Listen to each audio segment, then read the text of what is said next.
Dragon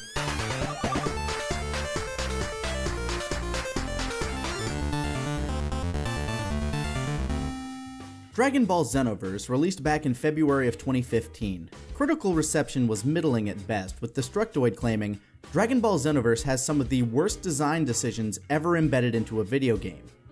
In spite of these choices, such as egregious random elements, poor hub world, and jarring difficulty spikes, many fans simply appreciated the ability to create their own character and explore a fresh take on the Dragon Ball franchise.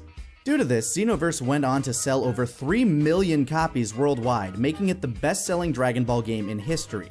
Now, after a few network tests and an appeal to fans for feedback, Xenoverse 2 has released, and the question on everyone's mind is this: will this game bring the series to the next level?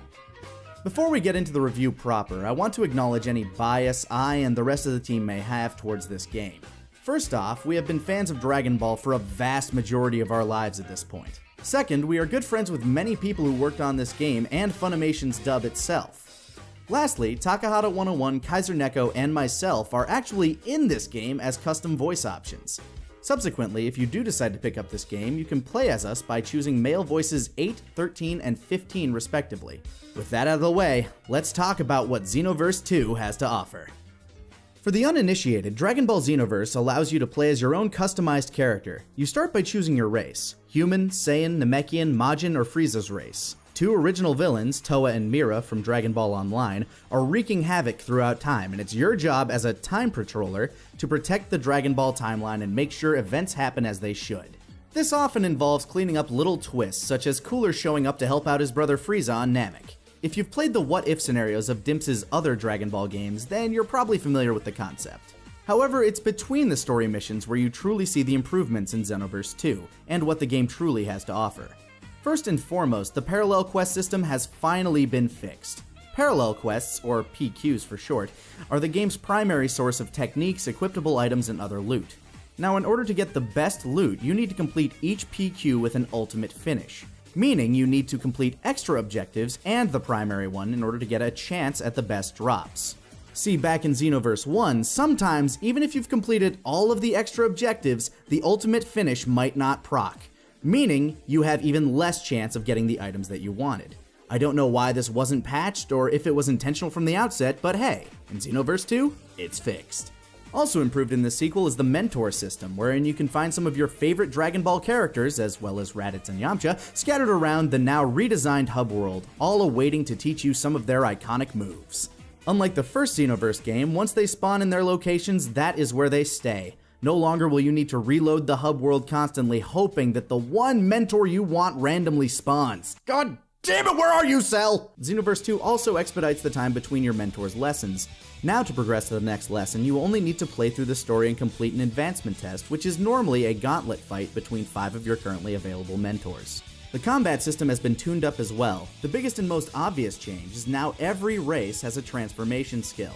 Saiyans can go Super Saiyan 1 through 3, Frieza's race turns golden, Namekians can grow to the size of an Ozaru, humans hop aboard the flying Nimbus and gain access to the power pole, and Majins turn into a palette-swapped Kid Buu.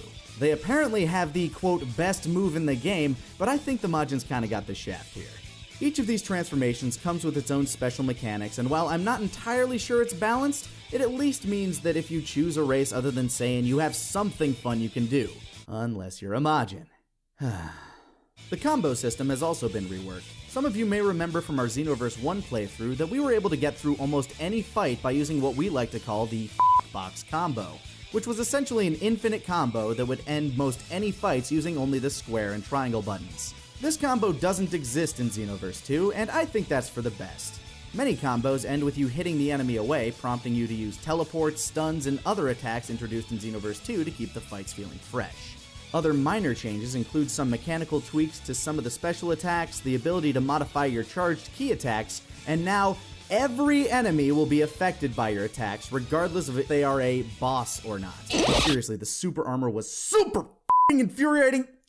Eat a dick, Wace! These improvements in mind, this game is still far from perfect. Load times can be a little rough, especially if you have to sit through 3 or 4 of them to get into a fight. The vehicles the game provides you for transportation in the hub world seems pointless, as you instantly abandon them once you're allowed to fly, which, let's be honest, you shouldn't have to play through the Namek saga in order to be able to do. And finally, my biggest gripe. This game is more about stats and skill sets than it is about actual combat itself. You can be the best player in the world, but it doesn't matter when you go up against a group of min-max tryhards who only spam whichever ends up being the best super moves in the game. No matter what you think or no matter what the marketing tells you, this is not a traditional fighting game. This is an RPG with an action-oriented combat system with many random elements, and the points do matter. At the end of the day, if you enjoyed Xenoverse 1, you will love Xenoverse 2. It streamlines many mechanics that held down the first game and provides more direct methods of getting you what you need. The custom characters have more options available with their transformations, and with all the same skills, outfits, and more from the first, it's a healthy addition to the prior installment. There are still many questionable design elements, but it seems to be a step in a better direction. And hey, if this game doesn't seem like your cup of tea, don't worry, because Dragon Ball Fusions for the 3DS is right around the corner. If you're still on the fence though, why not check out our playthrough of the game featuring our lovely little demon goddess Puddin' over on TFS Gaming. Isn't she cute? Or if you're just in the mood to laugh, why not binge on some DBZ Abridged? This has been Lanipator, and I'll catch you guys later.